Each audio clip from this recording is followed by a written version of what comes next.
They were warned to stay away from Earth's region. Arrogance brought their ruin.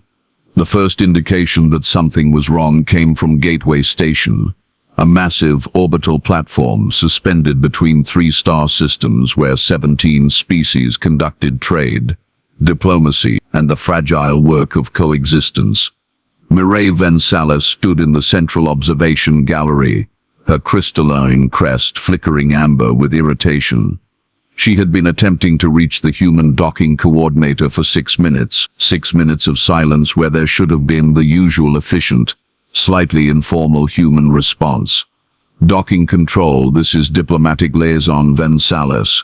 Confirm receipt of Theer convoy clearance request. Static, not the static of a damaged channel, the static of an open line with nobody speaking. Mireille's crest shifted to pale yellow, concern creeping in beneath the irritation. She pulled up the communications directory and tried 3 more human stations: traffic control, medical bay coordination, station operations. Every channel open, every channel silent. This is Vensalis to station security. I need a welfare check on human personnel in sections 7 through 12. No comms response across multiple departments. The security officer, a broad-shouldered Kathir with deep purple carapace, responded immediately. Copy liaison. Dispatching teams now. Mireille watched through the gallery windows as the human sections of Gateway Station continued to glow with activity. Lights on, systems running, ships docking and departing with perfect precision. But something fundamental had changed. The noise was gone, not just human voices on comm, the ambient presence of human activity, the constant low-level chatter, the music they played in their workspaces, the laughter that echoed through corridors, the arguments over sports and food, and the subtle and small things humans seemed compelled to discuss. All of it had simply stopped. The security report came back 12 minutes later. Liaison, this is Security Chief Voth. We've visual confirmed 24/7 human personnel across the flagged sections, all alive, all working. Mireille felt her crest darken to deep orange. Working how exactly? Normal tasks, maintenance, operations, systems monitoring, but none of them are speaking, none of them are using comms, none of them are even looking at data screens. They're just doing their jobs, in complete silence. Are they responsive to questions? A pause. No, Les. My team attempted verbal contact with 14 individuals. Not one responded, but they're not catatonic. They acknowledge our presence with eye contact, then continue working. Mireille moved to the gallery's tactical display and pulled up Gateway's personnel roster. 3,142 humans were assigned to the station. She expanded the search parameters, querying the Coalition's central database. The numbers that appeared made her crest flash brilliant white. The Venshi equivalent of shock. 340,700,000 registered human citizens across Coalition space. Communications status, silent. All of them. Every human colony, every ship, every outpost, every diplomatic station, every research vessel, from the core worlds to the frontier territories spanning 6,000 populated locations, had gone quiet within the same 15-minute window.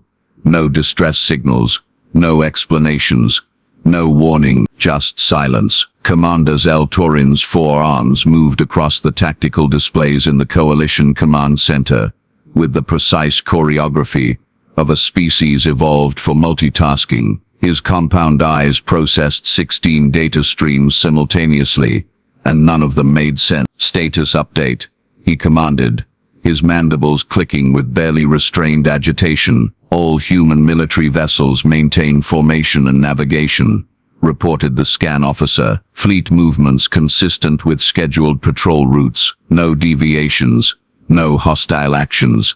Civilian vessels continuing normal operations, trade ships maintaining cargo schedules, passenger transports on expected vectors. But what? The officer hesitated. No traffic control communications, no intership chatter, no maintenance requests. The ships are flying perfectly, but nobody's talking. Torin's primary arms gripped the edge of the command console.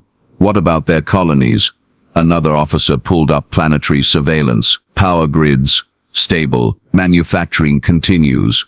Agricultural operations nominal. We're detecting normal heat signatures, movement patterns, resource consumption. Populations are alive and active, but not communicating.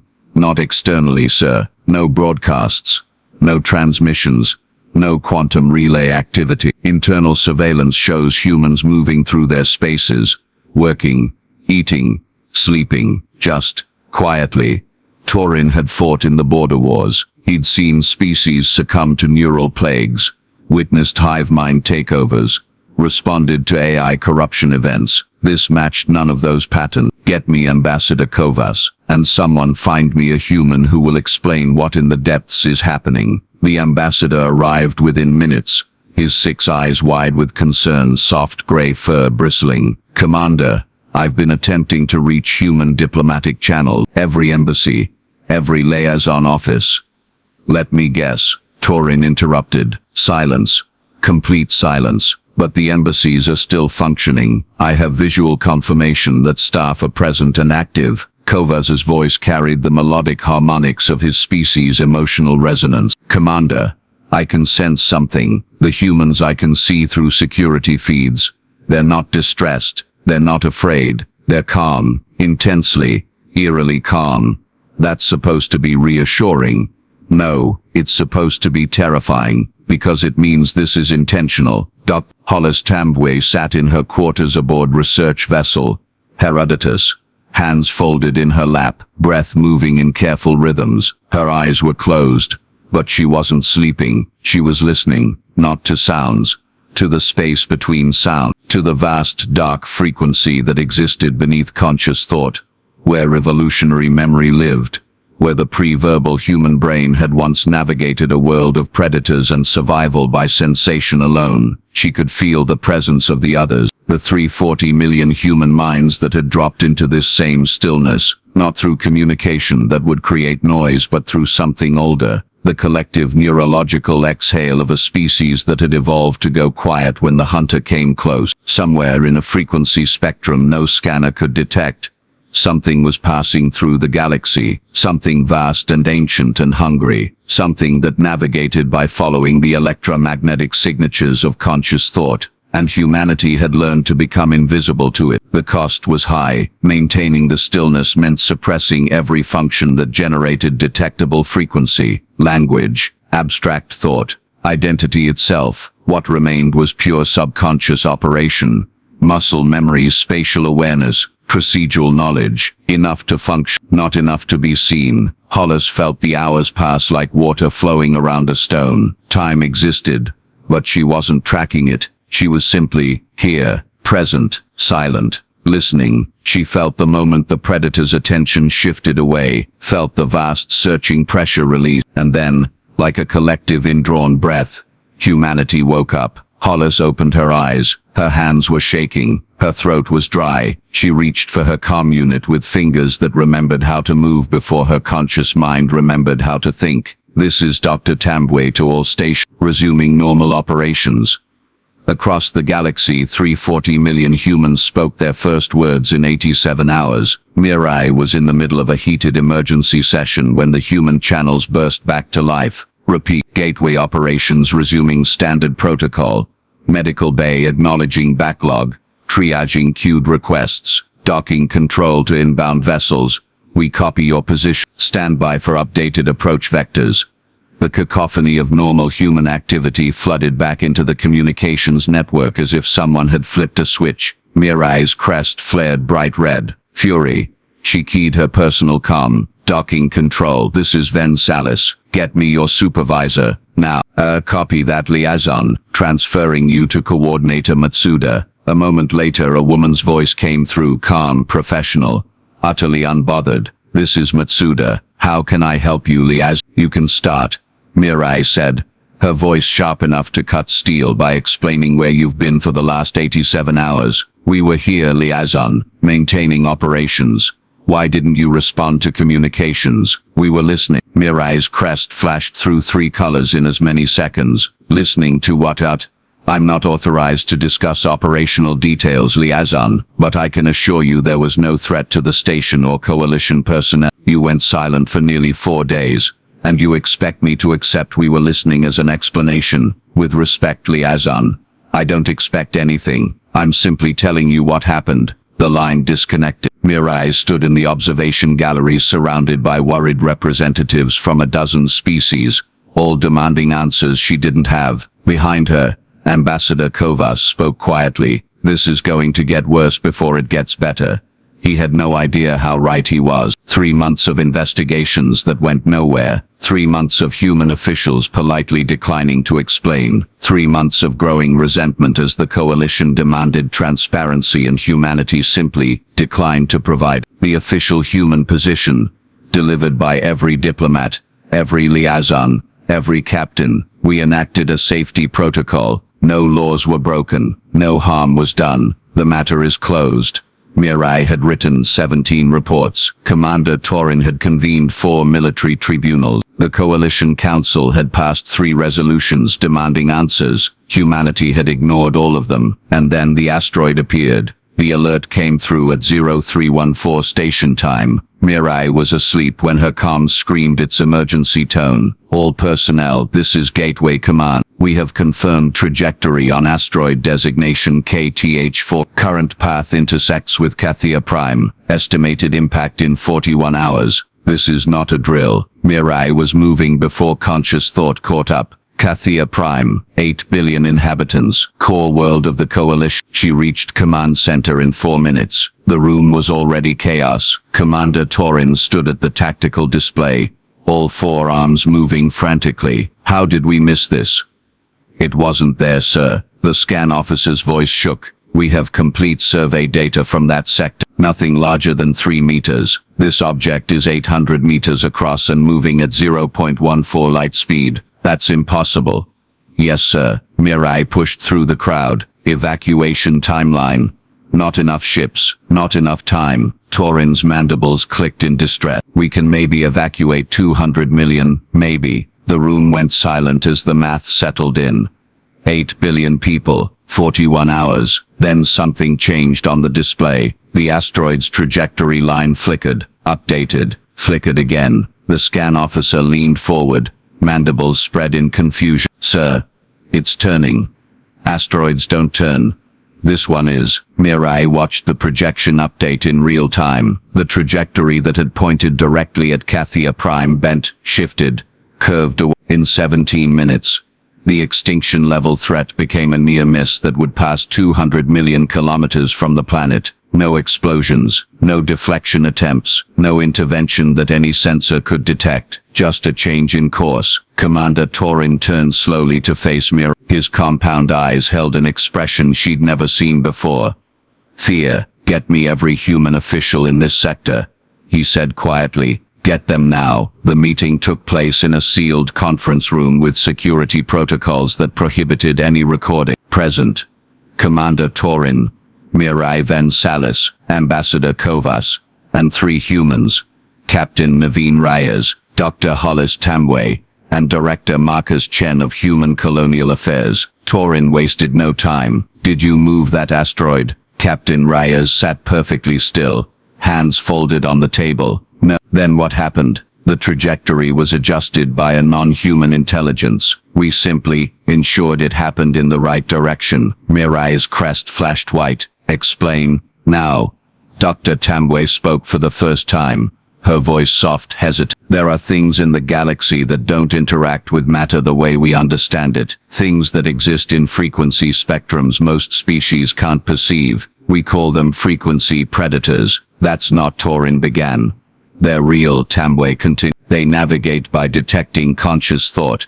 The electromagnetic signatures generated by neural activity. The more minds in one place, the stronger the signal, the more attractive the location. Ambassador Kovas leaned forward, his 6 eyes narrowing. The silence. You were hiding from them. Tamway nodded. Humans possess a vestigial neurological structure, evolutionary remnant from pre-language survival. Under extreme training, we can suppress conscious thought entirely. dropping below the predator's detection threshold while maintaining subconscious operation. You made yourselves invisible. Mirai said. We made everyone invisible. Reyes corrected. The predators were approaching Cathia Prime, 8 billion minds generating massive frequency signatures if they'd reached the planet.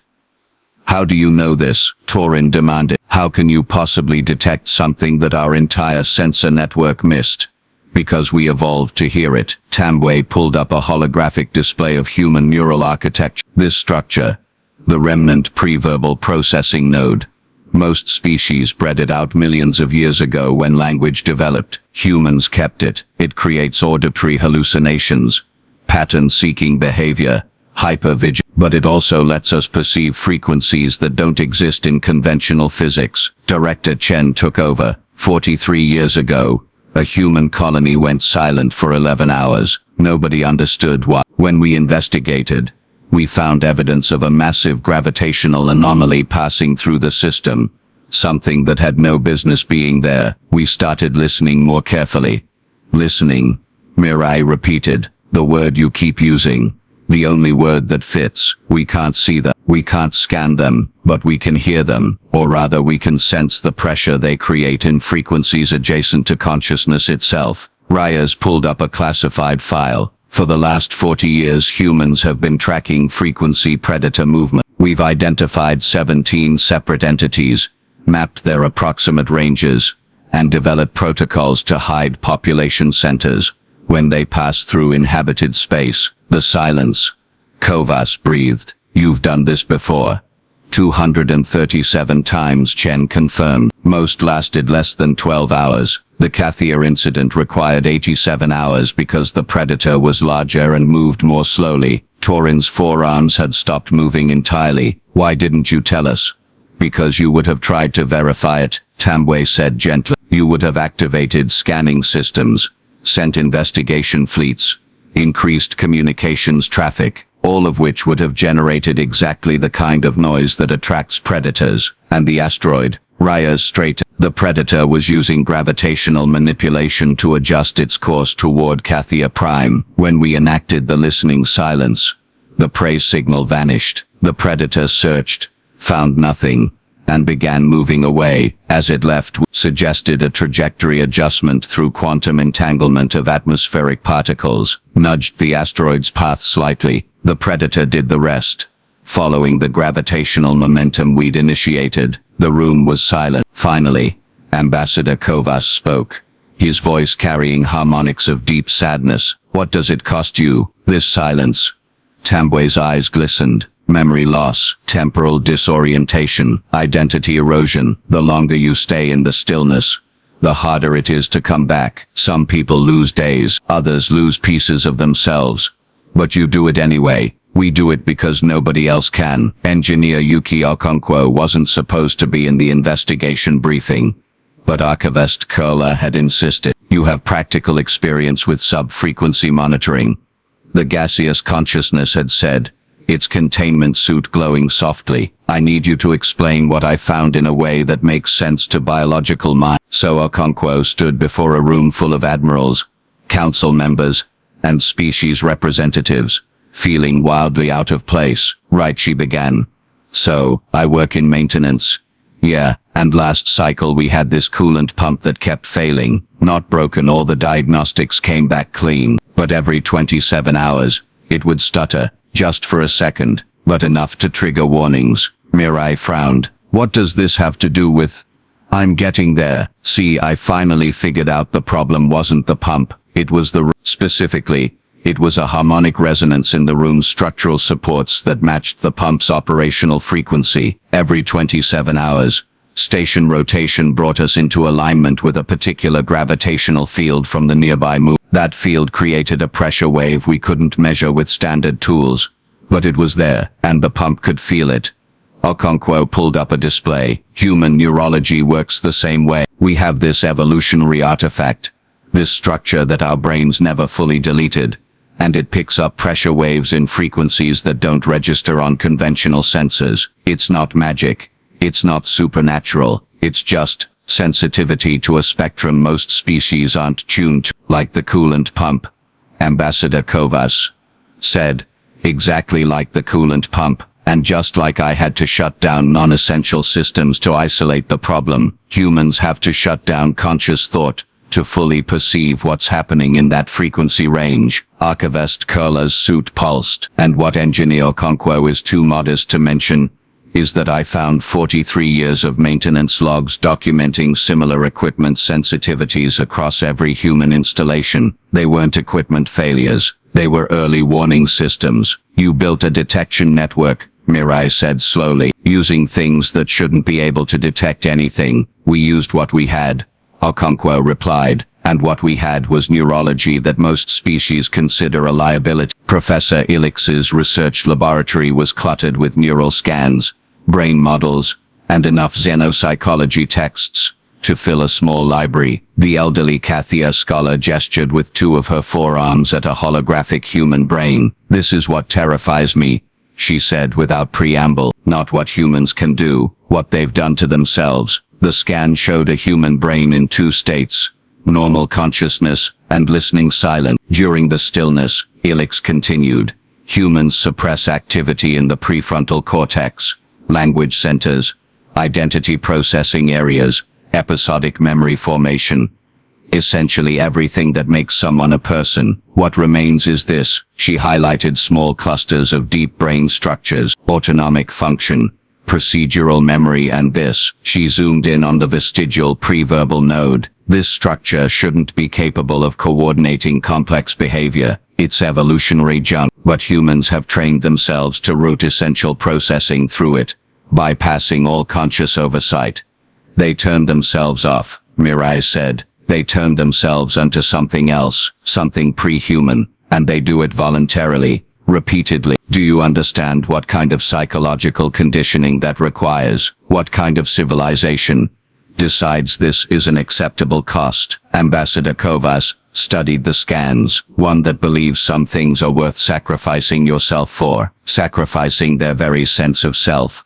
Ilix corrected. I've reviewed testimonies from humans who've participated in extended silence protocols, memory gaps, emotional dysregulation, difficulty maintaining personal relationships. They're damaging their own brains to protect the rest of us. Mirai felt something cold settle in her chest. How many humans can perform the stillness? According to the training records Archivist Curler recovered, every adult human receives basic instruction. Approximately 60% can achieve functional stillness. The remaining 40% serve support roles during protocol. 340 million people, Mirai whispered, all trained to erase themselves, all willing to erase themselves.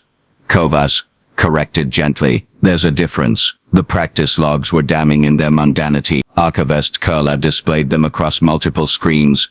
Decades of routine drill reports, performance assessments, updated training protocols. They read like any other military exercise documentation, except the exercise was teaching people how to stop being people. Stillness drill 089. Sector 7. Duration 4 hours. Participation rate 94%. Operational efficiency 96%. Neurological recovery. Standard parameters. No incidents. Stillness drill 43. Colony cluster Epsilon. Duration 9 hours. Coordination protocols updated per command guidance. 2 participants required extended recovery. Acceptable losses. Acceptable losses. Commander Toren read through 50 reports, then 100, then stopped counting. They've been practicing this for 43 years. 237 documented drills, Quayla confirmed. Increasing in complexity, duration, and scale. By the time they enacted the Kathir protocol, they'd already perfected galaxy-wide coordination. Without telling anyone, would you have allowed it if they'd asked permission? Turin had no answer for that. Mary pulled up one particular report. Stillness Drill 78 conducted just 11 months before the Kathir incident. Duration 91 hours. Participation 338 million. The longest pre-Kathir silence on record. They were training for this specifically, she said. They knew the Kathir predator was coming. They've been tracking predator movement patterns for decades, Quayla replied. This wasn't reactive. This was strategic patience. How long before the next one? The archivist's containment suit pulsed with uncertain colors. Unknown. Humans won't share their tracking data. Of course they won't. Turin's mandibles clicked bitterly. They'll just go silent again when they decide it's necessary, and we'll be safer for it. Ambassador Kovas said quietly. Even if we hate not knowing why. Captain Navin Reyes stood before the Coalition Emergency Council in a sealed chamber where 7 species leadership demanded answers. You violated 114 transparency protocols, the Altheri Councilor said. You concealed capabilities that directly affect Coalition security. You unilaterally made decisions that impacted 8 billion lives. Yes, Reyes agreed. That's all you have to say. We detected an extinction-level threat. We neutralized it using methods available only to humans. We did so without causing panic, without disrupting civilian operations, and without casualties. I won't apologize for saving lives. Mere, present as an observer, watched the council members react. Fury, disbelief, and underneath it all, fear. What if you'd been wrong? The Kathir councillor asked. What if your predators were a shared hallucination? Then 340 million humans would have meditated quietly for 87 hours and resumed their lives. The consequences of being wrong were minimal. The consequences of being right and doing nothing would have been extinction.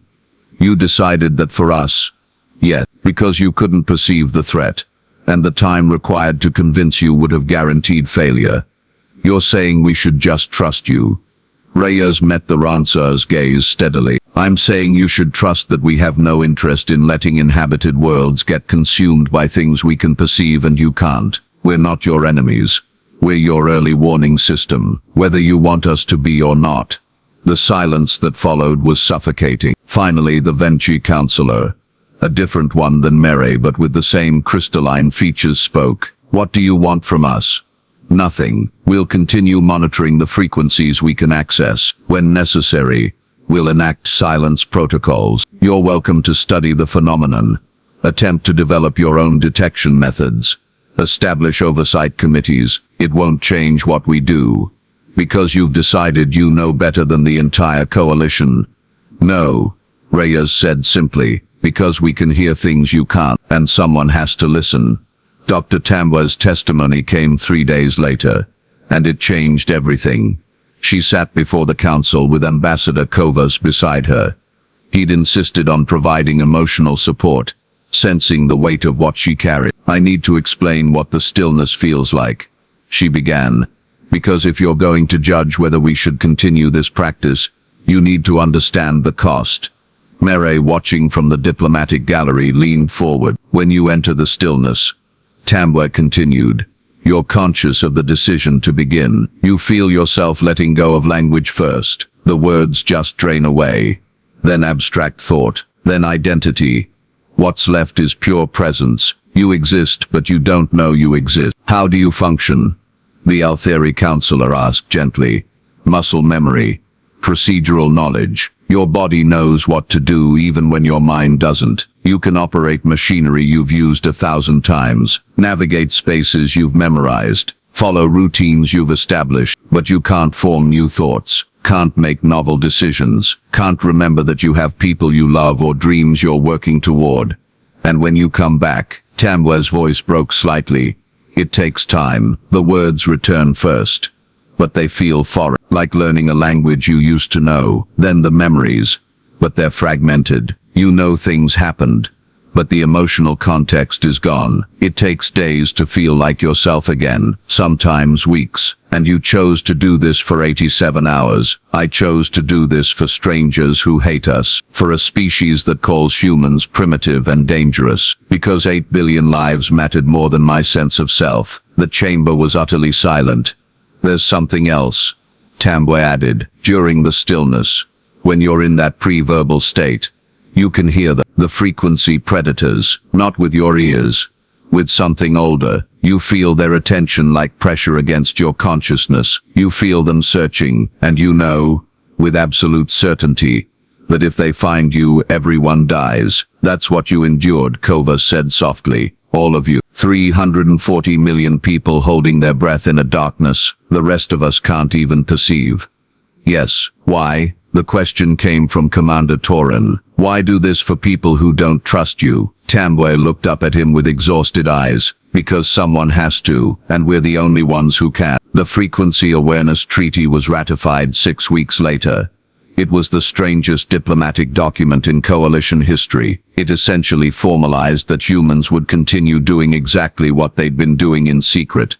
But now with official acknowledgement that humans possess sensory capabilities beyond standard verification. 2 humans would enact silence protocols when deemed necessary. 3 other species would develop contingency procedures for temporary loss of human communication. 4 no retaliation or punishment would be levied for past non-disclosure. 5 humans would provide after-action reports within security constraints. 6 coalition resources would be dedicated to independent predator detection research. It was a treaty that said, essentially, we don't understand what you're doing, but we'll trust you to keep doing it. Mere stood in the observation gallery on Gateway Station, watching the document's ratification broadcast across the coalition. Ambassador Kovas joined her, his soft presence a comfort. How do you feel about this, he asked. Mere's crest flickered through several colors before settling on pale blue, acceptance tinged with unease. I don't know.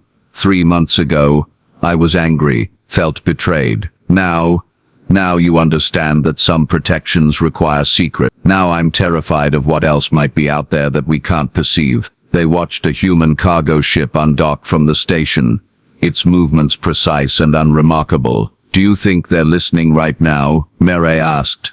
I think they're always listening, and I think we should be grateful for it. 6 months after the treaty, Engineer Okonkwo was back in maintenance, fixing another malfunctioning coolant pump. Except this time she had authorization to tell the truth. Yeah, the pump's fine, she told her Kathia supervisor, but there's a pressure wave building in sub-frequency range 7. Matches the signature profile for a small predator transit. Her supervisor's mandibles clicked nervously. How small? Should pass in 4 to 6 hours. Might not even require a silence-just monitor. But I've flagged it for command. What should I tell the crew? That there might be a quiet shift ahead. Maybe we go minimal comms for a few hours. Nothing dramatic. The supervisor looked at the monitoring equipment that, to his species, showed absolutely nothing unusual. I hate that we can't verify this. I know, but the alternative is pretending the threat doesn't exist. That's not much of an alternative. No, Okonkwo agreed. It's really not. In a secured facility on Luna, Tambwe stood before 200 new trainees, humans who'd volunteered to learn the stillness protocols. This training will be the hardest thing you ever do, she told them. You'll learn to unmake yourself, to exist without existing, to protect people who will never know you did it. A young woman in the front row raised her hand. Will it hurt? Yes, not physically, but you'll lose pieces of yourself every time. Memories that don't quite form, connections that feel distant. The person you are now will not be the person you are after years of this. Then why do it? Tambwe looked at the 200 faces, every shade of humanity, every background, every reason for being here. Because somewhere out in the dark things are hunting, and someone needs to stand between them and everyone else. Someone who can hear them coming. And that's us. That's us. The training began. Mere Ven Salis never stopped investigating. Even after the treaty, even after the explanations, she continued reviewing data, searching for patterns, trying to understand the threat humanity claimed to monitor. She never saw the predators, but she saw their effects. Gravitational anomalies that appeared and vanished. Energy fluctuations that matched no known physics. Objects that changed trajectory with no detectable cause. And always, these anomalies occurred within days of a human silence protocol. The correlation was undeniable. The mechanism was incomprehensible. And that, she realized, was the point. Some things existed beyond conventional perception. Some threats required unconventional responses. Some species developed capabilities that looked like weakness, until you understood what they were really for. Humanity's neurological flaw, the vestigial structure that caused hypervigilance and pattern-seeking and auditory hallucinations, wasn't a flaw at all.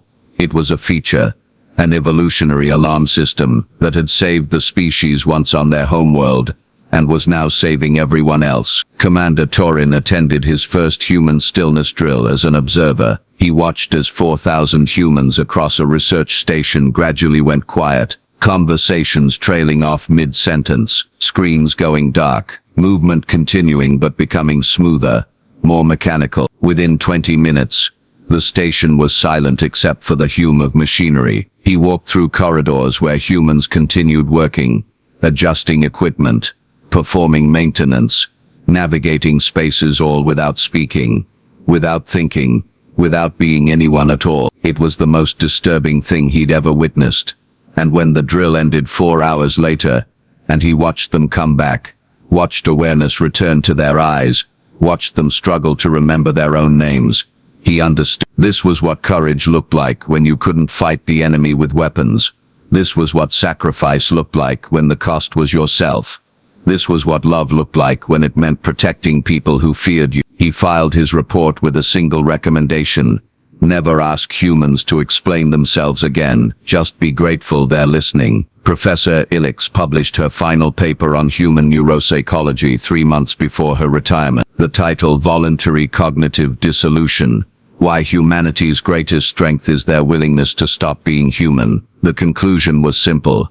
Any species can be taught to fight. Any species can develop technology, but only one species has weaponized the ability to cease existing while continuing to function. This is not strength through power. This is strength through absolute willingness to pay any cost. The galaxy should never forget the difference. The paper won every major academic award. Humanity never commented on it. 2 years after the Kathir incident, another silence occurred. This one lasted only 19 hours. Most people slept through it. When it ended, a star system that had been scheduled for colonial development was quietly removed from the expansion plan. No explanation was offered.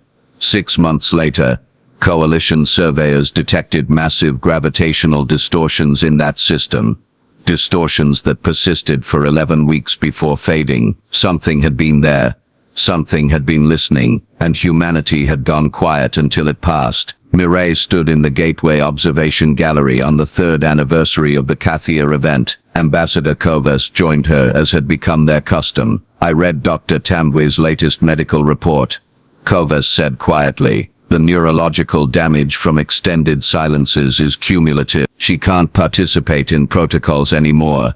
How many others? Thousands. They've served their time, given what they can give. Now they're training the next generation. Mireille watched ships move through the space lanes, human vessels among dozens of others, no different to look at, no indication of the extraordinary thing their crews could do. Do you ever think about what would have happened if they hadn't developed this capability? She asked. Every day, the predators would still be out there, still hunting, and we'd have no idea until they found us. We still have no idea. We only know because humans tell us.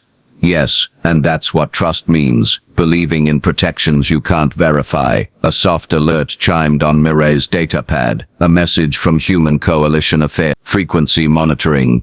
Indicates possible large-scale event within 9 months. Recommended preparations. Establish silence contingencies. Minimize interspecies coordination dependencies during potential protocol windows. Maintain emergency reserves. Mireille showed Kovas the message. 9 months, he said. That's a long time to know something terrible might be coming. That's how humans live now, always knowing, always listening, always waiting for the next time they have to disappear, and they do it anyway. They do it. They stood together in the observation gallery as ships came and went, as species traded and negotiated and built the fragile structures of peace, as civilization continued its work, somewhere below consciousness, in frequencies that most minds could never touch. Humans listened. They heard what others couldn't. They went silent when silence was needed. They erased themselves to protect everyone else, not because they expected gratitude, not because they demanded acknowledgement, but because someone had to stand in that particular darkness, and they were the only ones who could hear it coming. In her quarters on research vessel Herodotus, Dr. Hollis Tambways sat with her hands folded, breathing in careful rhythms, maintaining the exercises even though she could no longer participate in active protocol. She thought about the 340 million people who carried this burden. She thought about the ones who would carry it next. She thought about the vast, searching things that moved through spaces between spaces, forever hunting, forever hungry. And she was grateful, so desperately grateful, that humanity had evolved with just the right flaw, just the right neurological quirk, just the right evolutionary accident to perceive them. Because if humans couldn't hear the predators, nobody could. And if nobody could hear them, eventually there would be no one left to listen. Outside her window, stars burned in the endless dark, and in frequencies beneath all knowing, the galaxy's silent guardians kept their vigil. Listening, always listening. If you enjoyed this glimpse into humanity's quietest strength, consider subscribing. There are more stories of how we protect, adapt, and endure in ways the galaxy never expects. Next time, we'll explore what happens when humanity's gift for patience is mistaken for weakness. Until the treaty deadline expires.